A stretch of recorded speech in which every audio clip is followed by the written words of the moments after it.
La histoire des schtroumpfs. Peo. Oh. That's us. Yes, this is the one. We sat down with Veronique Culliford, the daughter of Pierre Culliford, better known as Peo. Producer Jordan Kerner and director Raja Gosnell of the upcoming Sony Pictures and Sony Pictures Animation release, The Smurfs, to talk about Global Smurfs Day and the history of the Smurfs. It says here Smurfs are mythical creatures from Belgium, also known as schtroumpfs, documented by Peo. Veronique, what was Peo like as a person? He's a very kind man and a very good father and also a very good friend. Everybody likes him. Your father had a love of the Middle Ages. He loves the stories of Robin Hood and the stories of Snow White. He was projectionist in the cinema and he saw the movies so many times.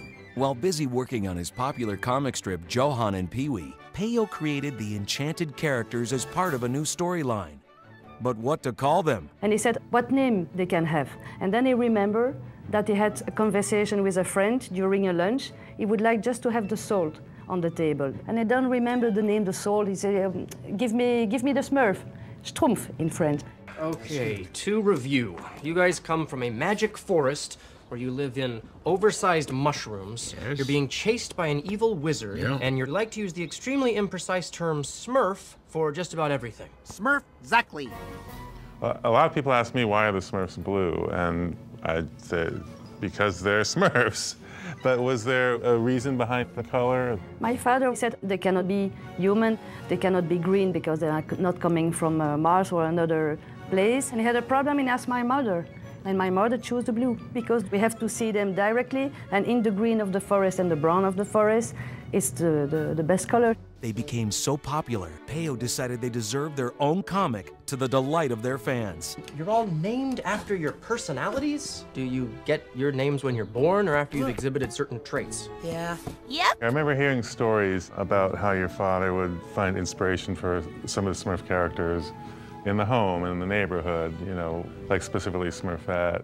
People said that he take my hair, like an example. Then he take the drawings, and he took pictures, and then he made a Smurfette like that. Modeled after you. Oh, yes. Smurfalish. Soon, Smurf mania took over the world. The Smurfs were everywhere, including a hugely successful television series. When I first was introduced to the Smurfs around 1980, and I saw them, I realized these are incredibly unique little characters. Now, 30 years later, the beloved mythical creatures are hitting the big screen. Oh my Smurf.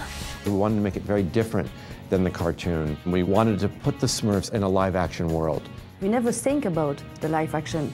And in fact, we saw the first stage of that animation.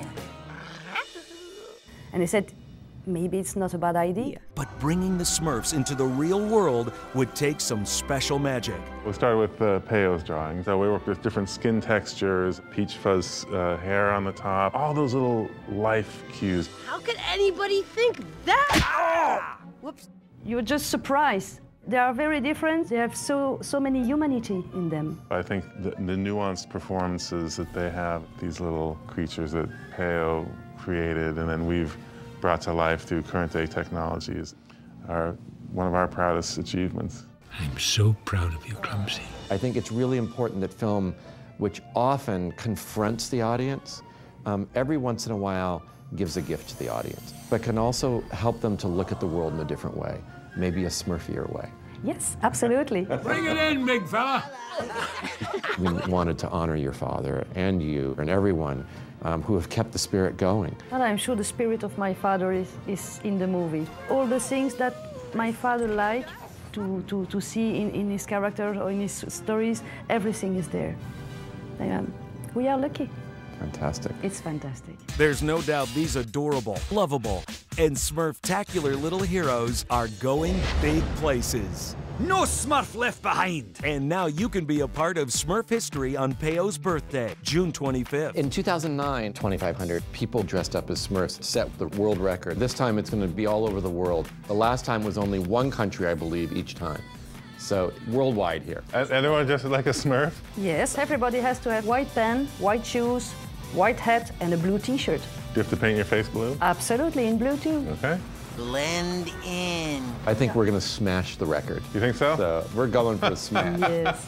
Hi everyone, I'm Katy Perry, here to remind you all to get out for the Global Smurfs Day on June 25th. And don't forget to see the Smurfs this summer. Check out globalsmurfsday.com for more info.